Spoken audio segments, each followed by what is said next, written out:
नमस्कार मंडळी. आज आपण छान असे कुरकुरीत बोंबील फ्राय रेसिपी पाहूया. बोंबील फ्राय रेसिपी करण्यासाठी मी बोंबील घेतलेले आहेत. 7 ते 8 बोंबील घेतलेले आहेत. साफ करून घेतले, डोकं वगैरे काढून पूर्ण साफ करून घेतले आणि फ्राय करण्यासाठी बोंबिलाला असे मधून कट मारून घ्यायचं आहे. आणि मी जाळीमध्ये काढून ठेवलेले आणि त्याचा पूर्ण पाणी निथळून घेतलेलं आहे. मसाल्यामध्ये फक्त लाल तिखट घेतलेलं आहे मी 1.5 चमचा. मसाल्याचं प्रमाण तुम्ही तुमच्या गरजेनुसार घेऊ शकता. तिखट तुम्हाला जितकं हवं तितकं तुम्ही घेऊ शकता. हळद अर्धा चमचा, मीठ जितके बोंबील आहेत त्याप्रमाणे मी जवळजवळ 1 चमचा एवढं मीठ घेतलेलं आहे. वाटण केलेलं आहे हिरवं वाटण. हिरवं वाटणमध्ये फक्त येतं आलं, लसूण, मिरची, कोथिंबीर आणि कढीपत्ता. ह्याचं हे हिरवं वाटण आहे. हे 2 चमचे हिरवं वाटण आहे. 1 चमचा कोकमाचा आगळ किंवा चिंचकोळ घालू शकता किंवा लिंबूचा रस, तिघापैकी कुठलंही एक साहित्य घालू शकता. तांदळाची पिठी घेतलेली आहे. ह्यामध्ये काही लोक रवा मिक्स करतात. तुम्हाला आवडत असेल तर करू शकता, पण कुरकुरीत तांदळाच्या पिठीने सुद्धा कुरकुरीत बोंबील फ्राय होतात. तर मी ह्यामध्ये काय घातलेलं आहे, मीठ, हळद आणि लाल तिखट अगदी थोडंसं घातलेलं आहे. तांदळाच्या पिठीमध्ये लाल तिखट, हळद, मीठ घातलं की अजून चांगली टेस्ट येते. आणि आपल्याला तळण्यासाठी लागणार आहे तेल. आता सर्वप्रथम काय करायचं आहे, बोंबील आपल्याला मॅरिनेट करून घ्यायचे. तर बोंबील मॅरिनेट करण्यासाठी सर्वप्रथम आपण काय करूया, बोंबील थोडेसे हे असे साईडला करूया आणि आपण मसाले एकत्र करून घेऊया.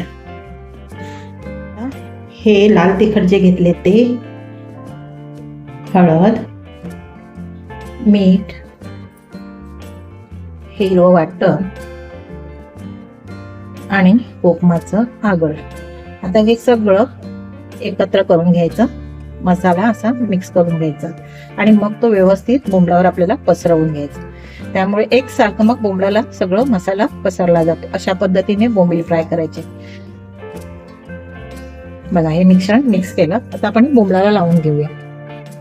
आता मी हे बोंबलाला बोंबील असं घ्यायचा आणि असं सगळ्या बोंबलाला असं हे लावून घ्यायचं आणि असं मॅरिनेट करून आपल्याला 5-7 मिनिटं असंच ठेवायचं आहे.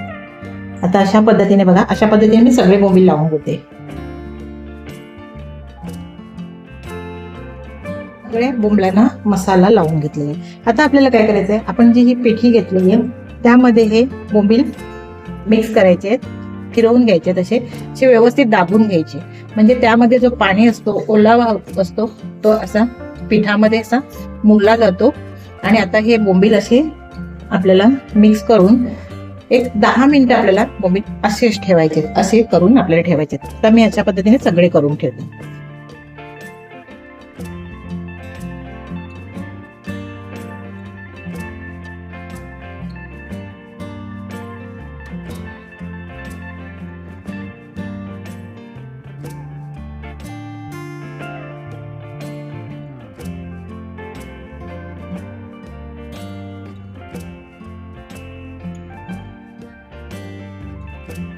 सगळे बोंबील मी ह्या पिठामध्ये मिक्स करून घेतले. अगदी असे दाबून असे, म्हणजे त्यामध्ये जो पाणी आहे, बोंबलामध्ये जो ओलावा असतो तो शोषला जातो तांदळाच्या पिठामध्ये आणि पूर्ण कोरडे होऊन जातात. आता हे 5-7 मिनिटं असेच ठेवायचे आणि आपल्याला मग हे तळून घ्यायचे.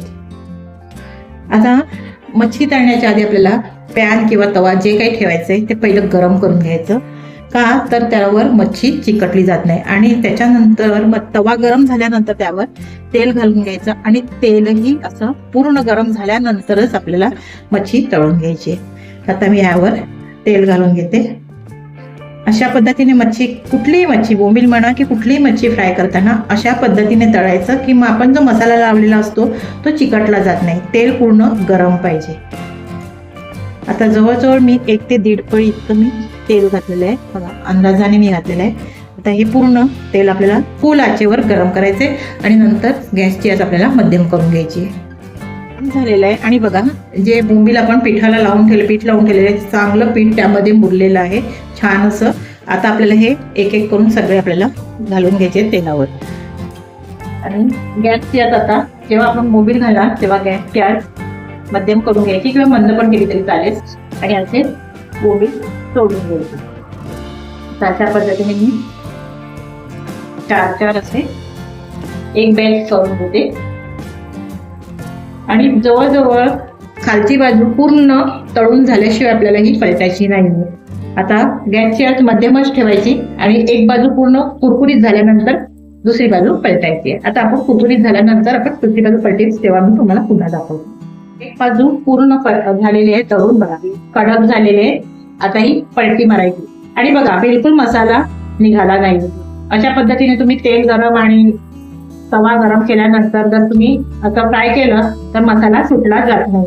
ही टिप्स लक्षात ठेवा आणि मी अशा टिप्स पण दिलेल्या आहेत, त्या तुम्ही फॉलो करू शकता. माझे टिप्सचे पण काही व्हिडिओ आलेले आहेत. आता आपल्याला ही दुसरी बाजू अशाच पद्धतीने तळून घ्यायची आहे. तोपर्यंत कुरकुरीत होत नाही तोपर्यंत अशी तळून घ्यायची आणि गॅसची अशी मध्यमच ठेवायची आहे, स्लो नाही करायची.